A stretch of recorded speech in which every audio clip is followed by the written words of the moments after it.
Les élèves et les profs sont rentrés depuis quelques semaines et on commence à voir les premiers effets du fameux pacte enseignant lancé par le gouvernement.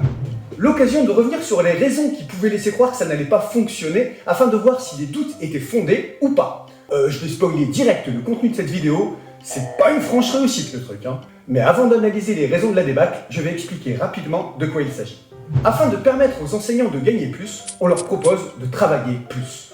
On leur promet 1250 € brut annuels, ça fait 950 € net, par brique de pacte qu'ils acceptent de faire.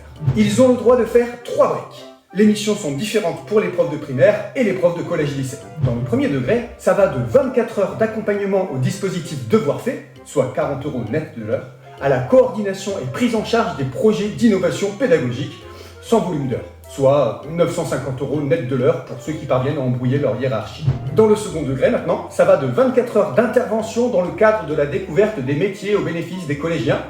Alors au risque de me prendre une volée de bois vert, j'adore quand les profs parlent des métiers du privé. A. L'encadrement de la découverte des métiers dans les classes de 5e, 4e et 3e. C'est pareil, non? Ah non, là il n'y a pas de volume horaire imposé. Bon faut choisir ça les gars, hein. En vérité, il y a plein de briques différentes. J'en ai compté 6 dans le premier degré, 7 dans le second et 9 pour les lycées pro. Alors, je vous mets les liens du site du ministère en description, comme ça vous pouvez regarder en détail. Mais quand même, en cumulant 3 briques, ça fait 3750 € bruts en plus par an. C'est pas rien, hein? Oui. Ah, on me dit dans l'oreillette de parler en net et par mois. Oui, eh bien ça fait 250 € net par mois. C'est pas si mal, mais c'est moins impressionnant. Pourquoi ça fonctionne pas alors? Première raison, les enseignants n'ont pas adhéré à l'idée. Chacun pourra y aller de son interprétation, mais il semble clairement que la carotte financière n'a pas fonctionné. Il n'est pas évident d'avoir des chiffres fiables si tôt, mais selon plusieurs sources, dont Les Échos par exemple, 30% des établissements du second degré, collège et lycée, n'ont signé aucun pacte. Sachant qu'un établissement compte en moyenne 50 professeurs, ça veut dire qu'ils ne sont pas nombreux à avoir trouvé le truc intéressant. Si on veut aller plus loin, dans plus de la moitié des collèges et lycées, moins de 10% des pactes ont été signés. Mais rendons à César ce qui est à César. Il y a des établissements où 100% des pactes ont été signés. Ils sont 2%. Plus globalement, on trouve dans La Croix, j'aime bien varier mes sources, que 23% des pactes ont été signés, tous niveaux confondus. Mais alors, pourquoi n'ont-ils pas adhéré, les profs? Il y a plusieurs raisons, mais certaines reviennent avec insistance. D'abord, on va pas se mentir, il y a dans l'éducation nationale une certaine résistance à la nouveauté. À tort ou à raison, les profs pensent souvent que les décisions des gouvernements successifs n'apportent rien de bon à terme. Que ce soit par rapport à leur temps de travail, leur rémunération, leurs conditions de travail ou tout simplement le bien des élèves. Il faut dire que ces derniers temps, les ministres se sont surpassés. Je ne vais pas détailler la réforme du bac, mais si on avait besoin d'un exemple de masterclass sur les effets délétères de l'improvisation en politique, cette réforme serait une parfaite illustration. Je suis certain que vous pouvez me donner plein d'autres exemples dans les commentaires. Au-delà de ça, la confiance s'est incroyablement érodée entre les politiques et les profs. Encore une fois, chacun est libre de considérer que les profs sont surpayés ou sous-payés, mais en toute objectivité, il y a de quoi critiquer la communication des politiques concernant la rémunération des enseignants. Ça fait plus de 2 ans qu'on nous serine régulièrement que les profs seront augmentés. 5% par-ci, 10% par-là, 150 € par mois ici, 3750 € là. Et on ajoute augmentation du point d'indice, revalorisation inconditionnelle, prime d'attractivité, rétribution complémentaire, etc., etc. On a l'impression que les enseignants sont perpétuellement revalorisés. En fait, c'est une technique de communication. En changeant les termes, en modifiant les chiffres, en cumulant certaines revalorisations et en le balançant de temps en temps sans que ce soit effectif, on a l'impression que le salaire des profs a augmenté comme jamais. Alors, effectivement, il a plus augmenté ces dernières années que depuis 20 ans. Mais la vérité, c'est que cette augmentation ne correspond même pas à l'augmentation du SMIC de cette année et ne couvre pas l'inflation sur 2 ans. Et ça, les enseignants le savent ou le ressentent. Je n'en parle pas, mais je mettrai un lien vers la lente dévalorisation salariale des profs depuis bientôt 30 ans. Alors, fatalement, à un moment donné, ils ne peuvent que constater qu'on les prend pour des imbéciles et ils perdent clairement confiance dans la politique. L'autre raison pour laquelle ils n'ont pas adhéré, c'est qu'ils considèrent qu'ils travaillent beaucoup trop. Alors, ok, ils ont les vacances pour se reposer et ce serait malhonnête de leur part de ne pas le reconnaître. Mais le reste de l'année, ils bossent bien plus que ceux qui exigent leurs obligations de service. Oui, les profs de collège doivent assurer 18 heures devant les élèves, ça peut être plus selon les disciplines, et les profs de primaire 27 heures en présentiel. Mais à côté de ça, s'ils font leur travail consciencieusement, et c'est le cas de la grande majorité des enseignants, Ils ont de la préparation, de la correction, de la concertation, des rencontres avec les parents, de la formation, etc. etc. D'ailleurs, selon un sondage déclaratif de l'INSEE, les profs travaillent en moyenne 42 heures par semaine. Et ça monte même à 52 heures pour les profs de moins de 30 ans. Oui, c'est déclaratif, donc ça a une valeur toute relative. Mais il est intéressant de le mettre en parallèle avec le même sondage pour l'ensemble des Français. Les Français déclarent travailler 40 heures pour la population à temps complet et 43 heures pour les cadres. Les enseignants sont des cadres. Le problème, c'est que le salaire moyen des cadres est de 43 000 € net, là où celui des profs est de 30 000 € net par an. Ouais, mais il y a les vacances. Ok, on peut s'amuser à diviser ce salaire annuel moyen par le nombre de semaines au boulot. Ça fait 915 € par semaine pour les cadres du privé et 830 € par semaine pour les profs. 10% de moins. Sachant que la grande majorité des profs travaillent une partie de leurs vacances, l'écart s'accroît en vérité un peu plus. Alors attention, moi je donne juste des pistes d'explication, hein. Je ne suis pas là pour défendre à tout prix les profs, les syndicats s'occupent de le faire. Pas toujours de manière très efficace, faut le reconnaître, surtout quand on les entend ces derniers jours hurler au scandale parce que le gouvernement veut que les profs soient formés majoritairement en dehors de leur temps devant les élèves, alors que franchement, il y a des abus incroyables. Bref, tout ça, c'était pour dire que les profs estiment ne pas avoir le temps de travailler plus. Alors, le PAT, eh bien, il figure pas dans leurs priorités, même avec une carotte financière. Continuons notre analyse. Pas mal de profs ont aussi refusé le pacte en disant que ce sont des missions qu'ils font déjà. C'est partiellement vrai.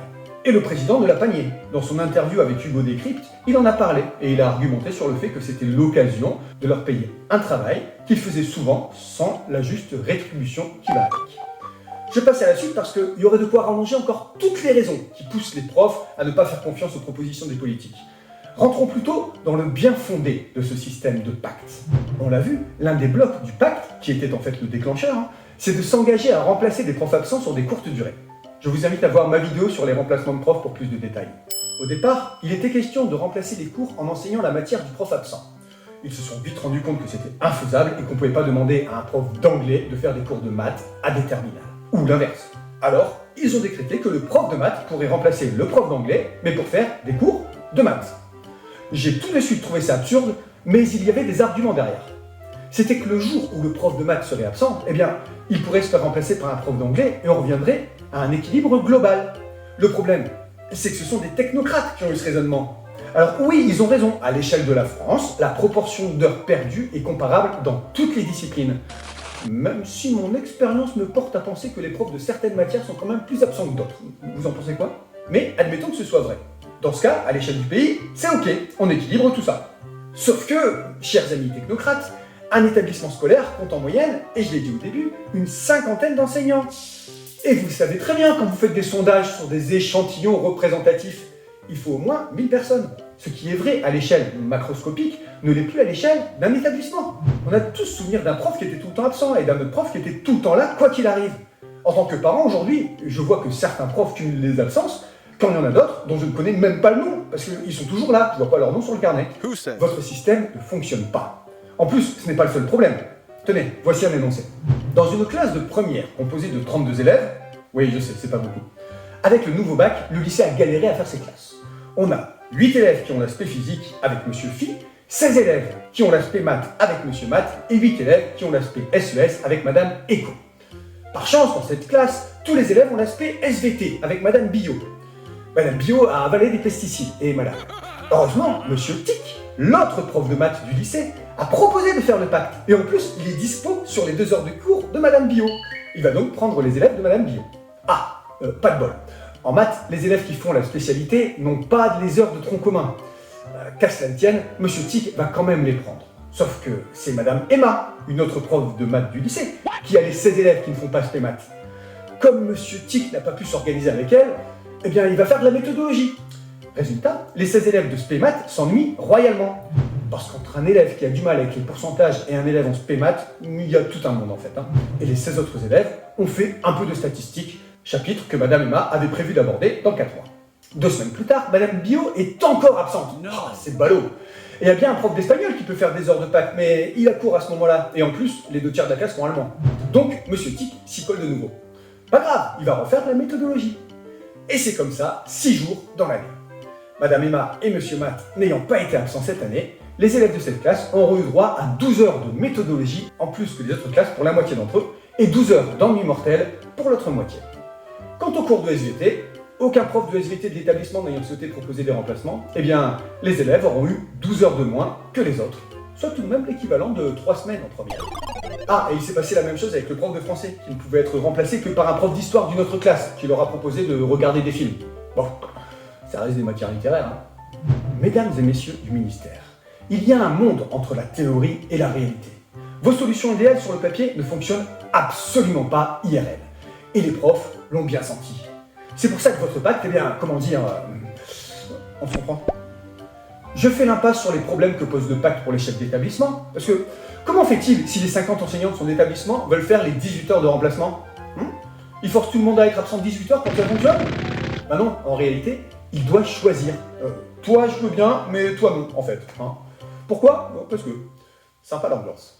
Et si les élèves ne veulent pas s'inscrire au dispositif école ouverte pendant les vacances scolaires, on les oblige à le faire? Et qu'est-ce qu'on répond aux profs d'une école rurale qui se trouve à 1 heure de route du collège et qui aimerait faire les 24 heures du dispositif devoir fait, mais qui tique sur le fait que son collègue, qui habite à 200 mètres de l'établissement, va être payé exactement la même somme alors qu'il n'a pas de déplacement? On va lui dire qu'il a qu'à habiter moins loin du collège? Ouais, bah, sauf que sa demande de mutation a été refusée, hein. C'est pour ça qu'il est en école rurale paumé dans la montagne. Ah, ce qui aurait été bien, c'est que ces planqués du ministère soient aussi obligés de faire des briques de pacte, histoire qu'ils aient une vague idée de comment ça se passe dans un établissement scolaire, avant de pondre des inepties pareilles. Allez, la vidéo va être trop longue, je m'arrête. J'ai pas pu couvrir tous les cas d'aberration de ce pacte enseignant, et je compte sur vous pour compléter mon propos dans les commentaires. Abonnez-vous, salut!